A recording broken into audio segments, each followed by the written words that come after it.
Hello friend! With the new Terraria 1.4 update, the Martian Madness event got some changes. The most notable change is the fact that now, Martian Saucer lasers will pass through blocks. In previous versions, one could easily farm the invasion for its wonderful loot drops, within the safety of a box. This used to protect you from everything, meaning that you can farm the saucer using something like a meteor staff or the Daedalus Stormbow. Well, in 1.4, that doesn't really work anymore, even if you have crazy amounts of defense and regeneration. The laser now passes through any blocks that come between you and the saucer. That's why I'm here to show you the new ways you can still farm the invasion safely and easily, without taking a single point of damage. I'm Zuzucorn and I aim to entertain you, encourage you and offer you a place to call home. So subscribe now and join the Zuzucorn family. Firstly, if you're new, you might not even know how to summon the invasion. To summon the Martian Madness event, first you have to defeat Golem. Once you have done that, Martian probes can now spawn.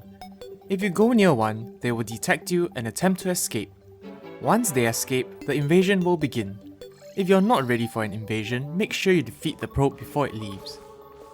Martian probes are relatively rare, so there are a few things we can actually do to speed up the process of finding one. Martian probes have a higher chance of spawning in the outer 2/3 of the world, and also in the space layer, which is high in the sky. So to get one easily, just build platforms up into the sky. Alternatively, you can use an ice rod from the wizard to just start building from anywhere. Add a water candle to the setup, and you'll find one in a matter of minutes. Now that you know how to summon the Martian invasion, let's go through the different methods to farm the invasion in Terraria 1.4. In general, a box and lava farm setup is still extremely effective against most of the invasion. Even for the saucer, you'll be able to block almost all of its attacks, minus the laser of course, which will pass through the blocks. So I still recommend a basic box setup. To set this up, all you need to do is dig a hole like so in the middle of the world. This is important. Make sure it is near your original spawn point. Invasions tend to swarm the middle spawn point, so if you build this anywhere else, the invasion might not come. Next, cover it up. Now, using actuators bought from the mechanic, place those actuators on the top layer, minus the 2 corner blocks. This ensures that the enemies won't jump out of the box. Next, use an actuation rod crafted with actuators, wire and gold to turn off the blocks. Alternatively, you could wire them to a switch and turn it off. To finish it off, pour a bucket of lava into the trap and the farm is now complete. For Terraria 1.4, what you want is a nice long passage. This will help you deal with the lasers now.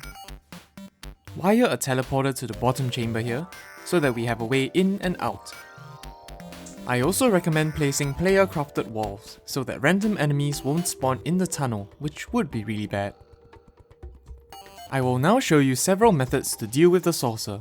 Almost all the methods require you to deal damage via a weapon like the Daedalus Stormbow, the Meteor Staff, or using summons, as those weapons are able to deal damage even when you're safe in the farm. The first method requires teleporters. By wiring teleporters at each end of the chamber to pressure plates, you can simply run over them to teleport. This allows you to easily avoid the saucer's lasers, and only requires some simple wiring. Since the laser is chasing you, just run to a teleporter to avoid it. This gets more difficult to do when the saucer goes into the second phase, which thankfully only happens in expert and master mode worlds. If you can master the teleporters, it's a really solid method. It's honestly actually easier to do it without the teleporters for the second phase. All you need is a dash and you can avoid it by going left and right. The next method requires a hook of Dissonance from the Queen Slime. The Queen Slime is a new boss who is summoned in the hollowed biome using a gelatin crystal, which is a shiny crystal found in the underground hollow. It looks substantially different from normal crystal shards, and also changes colour, so it's not too difficult to find. The Hook of Dissonance drops at a 33% chance and has a special property of allowing you to teleport to the hook's location. I'm sure you can see how it's going to work now. By simply hooking to the opposite side of the laser, you can blink to the target location and avoid the laser. You can also do this with the Rod of Discord dropped from the Chaos Elementals. But that requires health, and it won't be sustainable for the second phase, where the laser becomes extremely rapid. If you can get the hook method down, it's pretty good as well, although it does take more mechanical skill to do it flawlessly. The third and my most preferred method only requires a dash, meaning you either need to have the Shield of Cthulhu from Expert Eye of Cthulhu, or the Master Ninja gear, or simply its Tabi component. This method makes use of this long passage, which basically just means outrunning the lasers. Hermes boots or any equivalent is vital as well. When the laser comes, just simply run to the opposite side. Even in the second phase, this works fine. The dash is there so that you can change directions fast.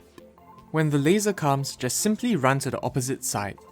The laser always comes after the Saucer's missile attack, which is also easily avoidable by turning the actuated blocks on again. After the missile attack, the Saucer will go to the opposite side of you, and then start using the laser from there. But once you get used to it, you can simply run all the way down the long corridor and not take a single hit from the laser. The dash is there so that you can change directions fast, which allows you to continually outrun the laser while dishing out damage using your meteor staff. I like this method. Most people like to acquire a dash item during their playthrough as well. With these methods, the Martian Saucer will be no match for you, and you'll be able to get all the amazing loot that you want. Be it the UFO mount or the Influx Waver for the Zenith, it won't be an issue anymore. It will still take time for you to get used to the mechanics though, but well, this is a solid method and it works great. If you enjoyed the video, make sure to subscribe and hit the bell icon too for more Terraria guides and coverage. This has been Zuzucorn Games. Have a nice day and have a great week ahead. Bye bye!